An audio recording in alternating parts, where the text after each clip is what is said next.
Thank you very much for this opportunity to speak to this congressional briefing. Aware that I was last on, I'm going to try and keep this nice and simple. Partnerships are an important part of what I'm going to be talking about this morning, and partnerships have been alluded to in many of the presentations so far.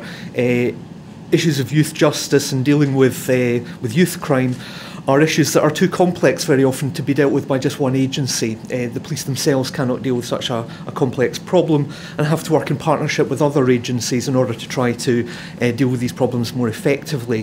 The focus of my paper is on how these partnerships work and how we might try to do partnership better. There are three things I'm going to briefly try to do in the presentation. The first two being largely scene setting, the third being, I think, the meat of the presentation, the main recommendations that flow from my research on doing partnership working. But firstly, I'm going to outline, which I think very, very familiar to everyone here, some of the theory of why partnerships in criminal justice are potentially of real value, but also what some of the real challenges underpinning doing partnership working actually are. I think it's important to remind ourselves of these. Secondly, I'm going to set out very, very briefly my research, which was a qualitative research into partnerships working in Scotland. And I'm going to allude to the social learning framework that I used to develop my understanding of how partners worked, what things supported their work, and what things got in the way. And that leads to my final points that I'll make, where I'll run through the main lessons for partnerships that emerged from this social learning-based research. The need to cultivate partnership working as a shared interest and a valued enterprise, that a partnership must have a capacity to actually do things, that it must involve the right trusted community of partnerships, and that it needs to be sustained for good professional practice to actually be embedded. Partnership working has real potential for the police in theory because, again, this very familiar point, many of the problems that are routinely brought to the attention of the police cannot be resolved in the long term by them acting alone. Domestic violence incidents require input from social services and housing. Problems with youth gangs need to involve education or health services. The list could go on. Partnership offers the potential, at least, for more holistic, joined up, coherent public service provision, where relevant agencies work together in a coordinated way in responding to or even preventing problems before they actually occur without duplicating effort or in fact actively working against one another. In theory, that's how partnerships can be very productive. This all sounds very, very nice, of course, but decades of research have just indicated that it's simply not easy. Different agencies and professions, from the police to local government to social work services to health services to schools, they all have different working cultures and practices that reflect the different things that they do and the different things that they have to do. The police might prioritise law enforcement, for example, as their distinctive contribution to a problem, but a social worker might see the same problem very, very differently. Different agencies' distinctive expertise actually makes them very valuable partners. It's their distinctive expertise that marks out the distinctive contributions that they might make to resolving any problem. But these distinctive expertise, knowledges, ways of doing things are also at the root of potential conflict between partners. My research into community safety partnerships in Scotland looked at how partners worked with one another. What they did, what the problems they faced were, and how partnership working could be viewed as a set of practices, skills and knowledge that became distinctive from the practices, skills and knowledge of the individual partners viewed individually. During the research, the status of partnerships themselves changed quite substantially, from being voluntary partnerships to statutory, and the funding and monitoring of partnerships also have evolved. And the effect of these institutional changes on the vitality, or indeed otherwise, of partnership working became very important to the analysis, which, just to note, the analysis drew on, I think, a very interesting social learning perspective by a Canadian scholar, Etienne Wenger, Communities of Practice, a framework for understanding how our identities and skills are learned through everyday collaborations and interactions with others.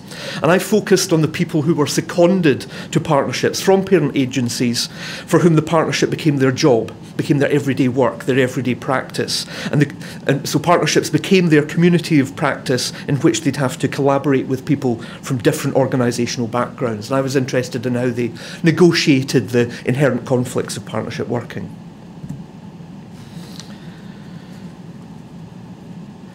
The community of practice perspective suggested definite lessons that needed to be learned if we wanted to nurture partnership working, I think, and that's what I want to outline here.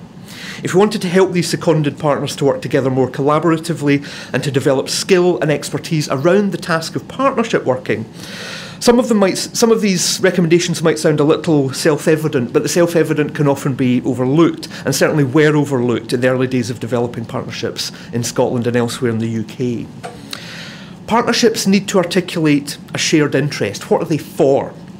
What are they supposed to do? Community safety, as it was used in Scotland, is actually a very vague term.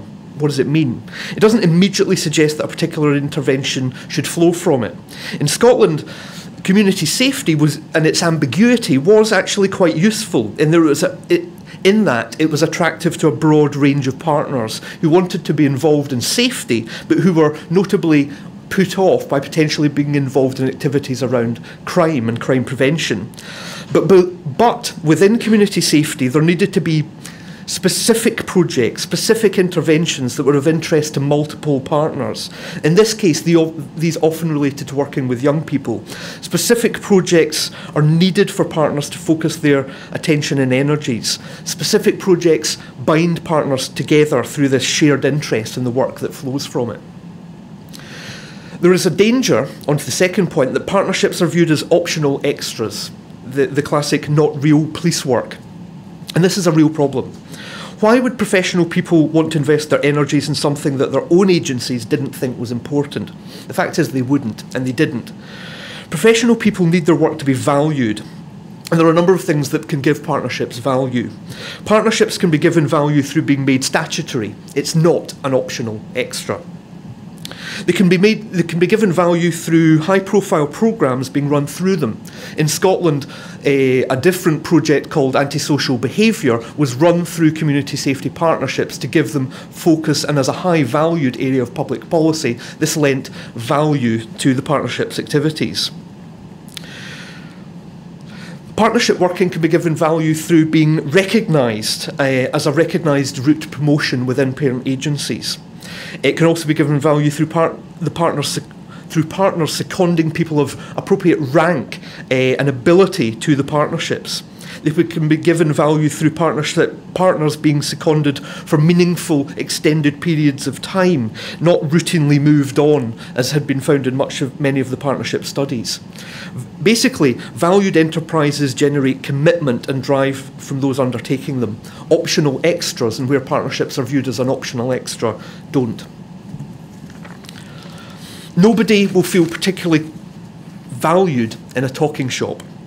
If partnerships don't have the resources, people, money, time to actually do things, whether that's carrying out consultations, organising local events, designing, funding or implementing and evaluating locally tailored interventions, they will quickly bore people and undermine their sense of value. Partners need a capacity to do things and to make things happen. They also benefit from trust. A lot of research has found that partners try to avoid conflict by not discussing problems where their policies or practices are contradictory, or by just not sharing information with one another. Conflict is inevitable in partnerships involving different organisations with different roles and functions. But if you're upfront about this possibility and proactive in establishing clear joint policies and protocols covering the terms of the collaboration, then more trusted and less ambiguous relationships can and indeed do emerge. And finally, in thinking about how to support partners in working and learning together and developing over time good, meaningful practices together, it's useful to think about the collective memory of the partnership, the skills and expertise that come to define what it does and how it does it. Memory in UK research has often been a big problem in partnerships, where participants are moved on too quickly, or where newcomers arrive without mentoring to take on a role that many people involved in partnership working find difficult and initially overwhelming. So some consistency of membership, careful mentoring and documenting practice along the way can cumulatively go a long way in stopping partnerships from continually reinventing the wheel, which has been a recurrent problem. So just to finish, doing partnership working can be challenging, but I think if due recognition is given to how practitioners collaborate and learn together in communities of practice in their everyday work, it can also stimulate innovative and professional practice. Thank you very much.